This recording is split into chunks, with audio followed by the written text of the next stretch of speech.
Hey guys, this is going to be one of our final videos for chapter 3. We are now in section 7 of our book. And our essential question today that we're going to work on is how do I graph an absolute value function? So we're going to look at a new function today, something that's not necessarily linear. We've been spending a lot of time on lines and it's kind of time to branch out a little bit. So we're going to try a problem here. We're going to do an example.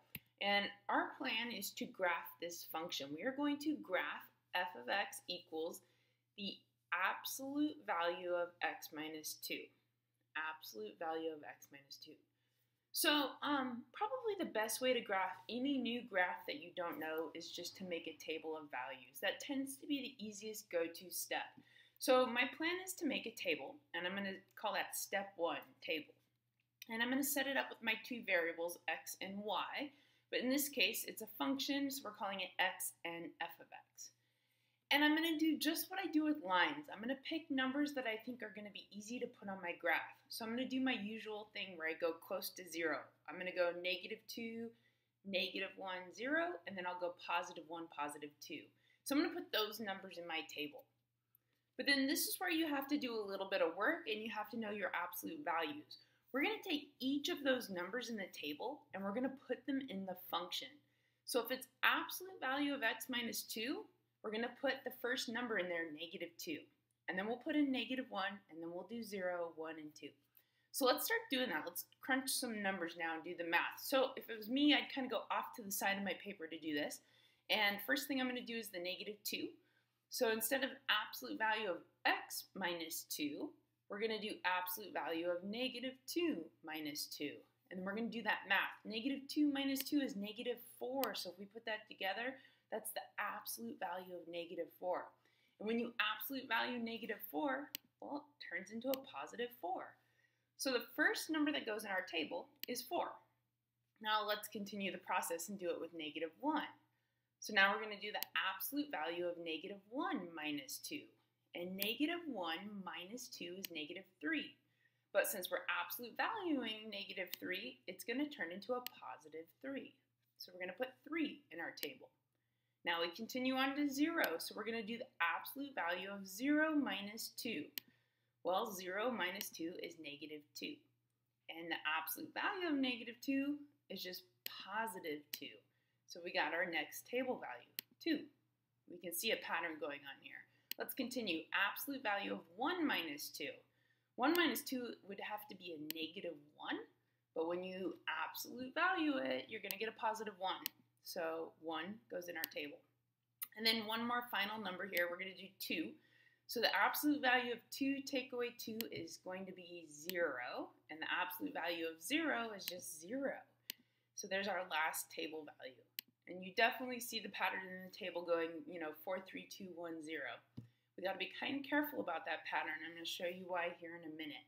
But let's take just what we have currently and let's start putting it on a graph. So grab that ruler, start using your graph paper, and let's set up an XY axis.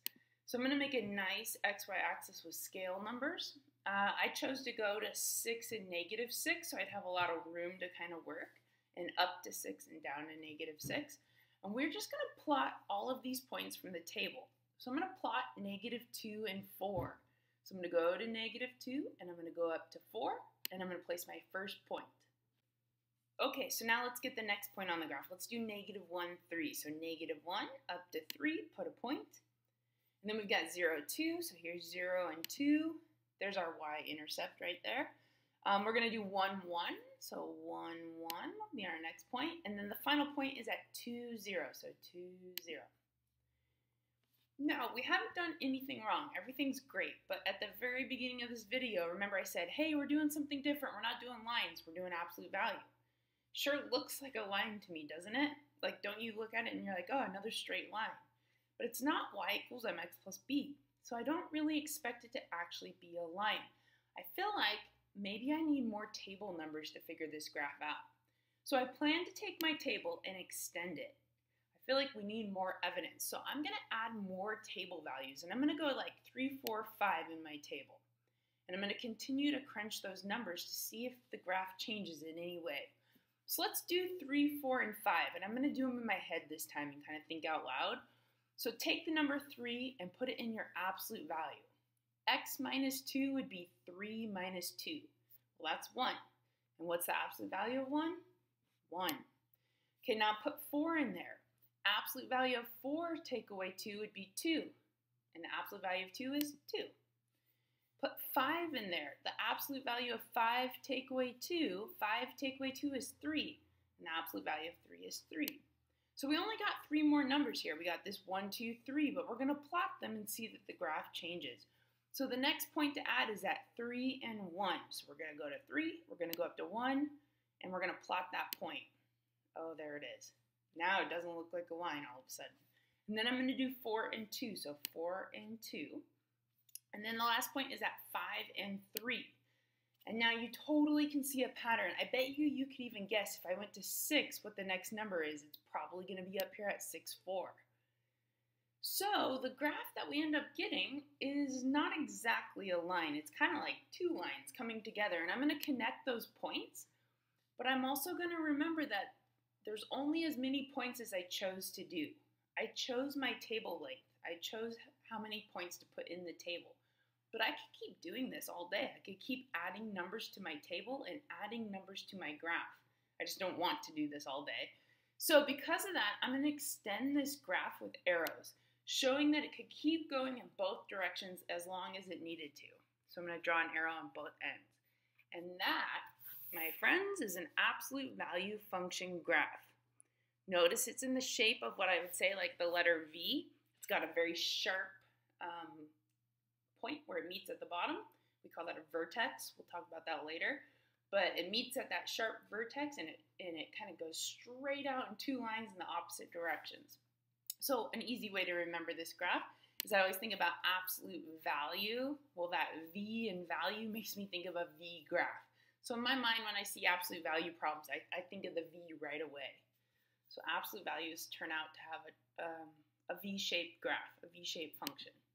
So the parent function for this graph, and I hope in class before you've seen this video we've talked about parent functions, but the parent function is the most basic function for this type of graph. So the most basic one is f of x equals the absolute value of x. That's the parent function. So it's the easiest one to graph. After that, when you start adding numbers or multiplying numbers or dividing numbers, the graph gets more complicated. But this is the most easy one. So why don't we do a problem? Let's do an example 2 that involves the parent function. We're going to graph 2 functions on the same graph. We're going to graph f of x equals the absolute value of x. That's the parent function. And we're going to graph h of x equals the absolute value of x minus 3. So we did a slight modification to the parent graph. We're going to take away 3. But we're going to put them on the same graph to see what they look like. So because we have 2 functions, I'm thinking we better make 2 tables. So that step 1, make a table, is how I'm going to start. But I'm going to need an x table with f of x and an x table with h of x. And even though in the last example we needed to add numbers to our table, I never know if I'm going to need to add numbers until I start working on it. So I'm still going to do my usual -2 to +2. That's always going to be my starting point. I can add numbers to my table if I need them later, but I like to start here first. So I'm going to do -2, -1, 0, 1, and 2. Why don't we do f of x first? The parent graph is going to be a breeze. The function is the absolute value of x. So every time we put in an x number, all we got to do is absolute value it. So when I put -2 in, the absolute value of -2 is 2. When I put -1 in, the absolute value of -1 is 1. And if I absolute value 0, I get 0. And if I absolute value 1, I get 1. The absolute value of 2 is 2. This is why it's called the parent graph. There's not a lot of math to do here. It's real quick. So here's my points that I'm going to plot here in a minute. But let's get h of x also figured out. So h of x has more of a complication. It's absolute value of x take away 3, -3. So when I put the -2 in there, absolute value, it becomes 2. But I got to take away 3. 2 take away 3 is a -1. So when I put -1 in there, the absolute value of -1 is 1.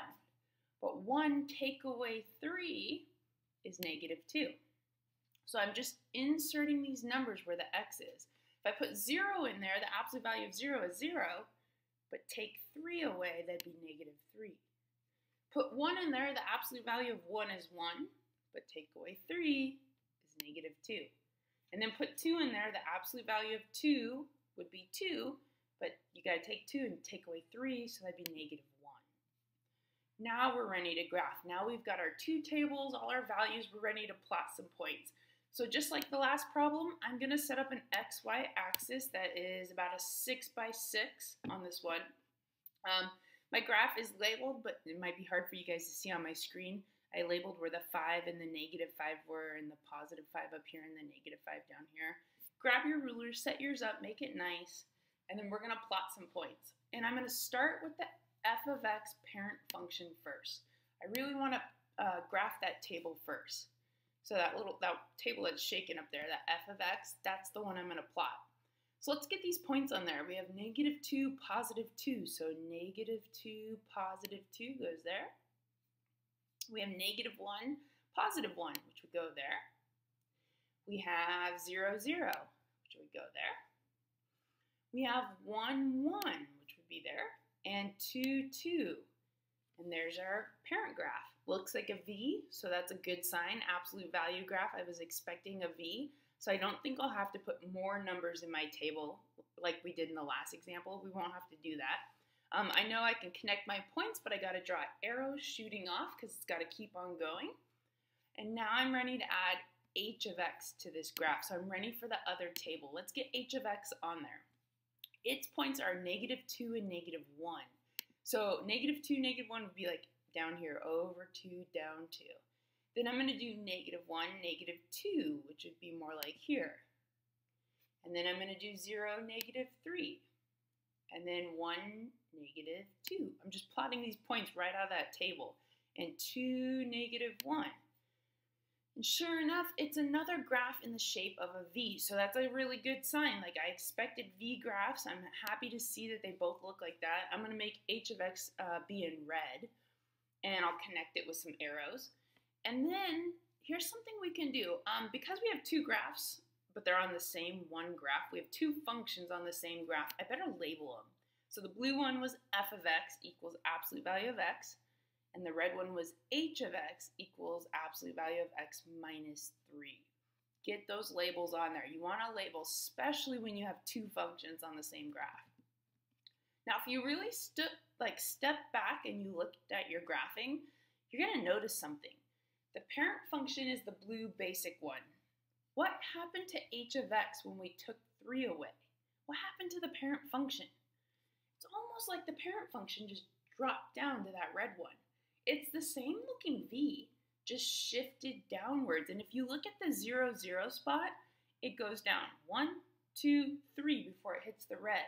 Or like look up, I don't know if you can see my arrow on your iPad or your Chromebook or whatever you're using to watch this video, but I'm trying to point right here at 2, 2. If you count down 1, 2, 3, it's just like the whole blue graph just shifted down 3 units. And that's actually what we call that. The graph shifts down 3. In class, we're going to look at some SAT questions that involve this. So just call that a shift. We'll talk about shift laws. There's shift laws. There's different rules for moving graphs around. But this graph just shifted down 3. All right, guys, your turn. Without my help, it's time for you to do some absolute value graphing. And I'm going to give you a different one. I'm going to call it f of x, and it equals 2 absolute value of x. So I'm going to encourage you right now to hit that pause button, start making a table, make a graph, see if you can do this on your own the right way, see if you can end up matching my graph. So take a few minutes, give that a shot. Okay, so right now you're unpausing the video, you're all done graphing, you have a table made, you've tried this on your own so you know that you are comfortable with how to do this. Let's check your answer. So first off, here is my table. I did -2 to +2, just like normal. When you put -2 in and you absolute value it, you get regular 2.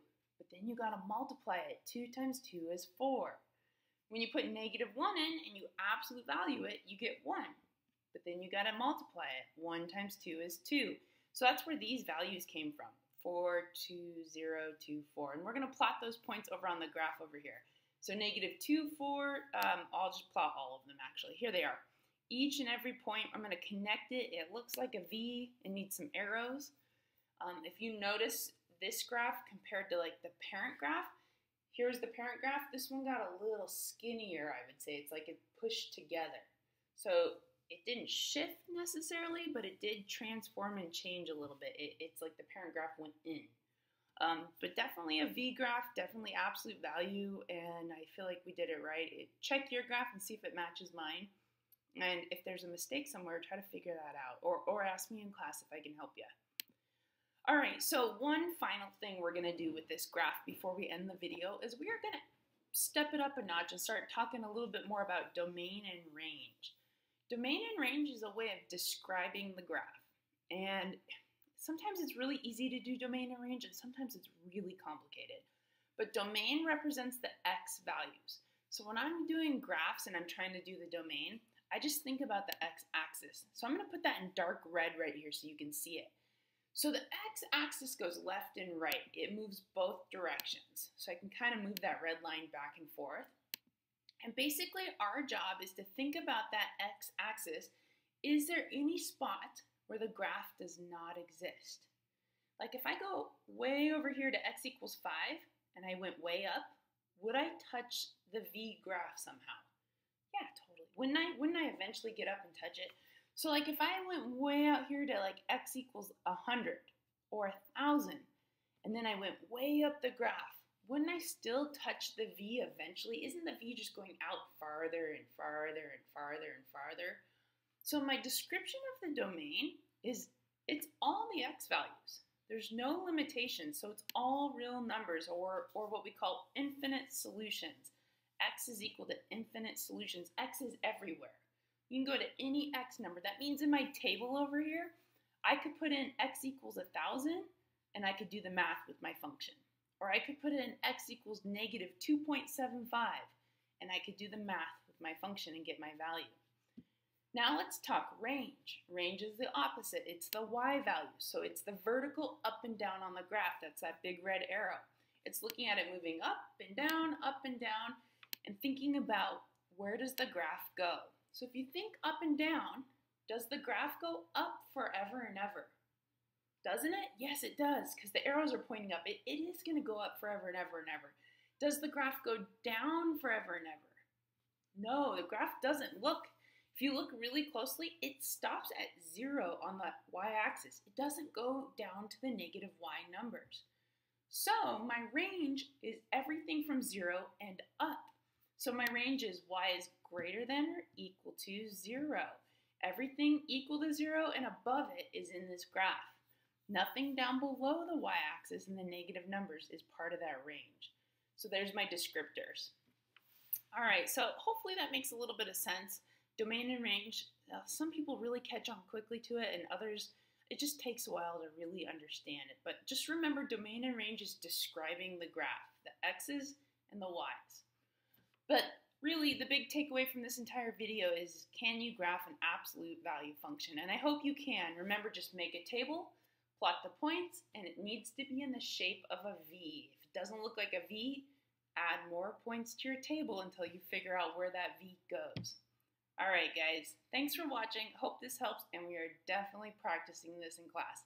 See you later.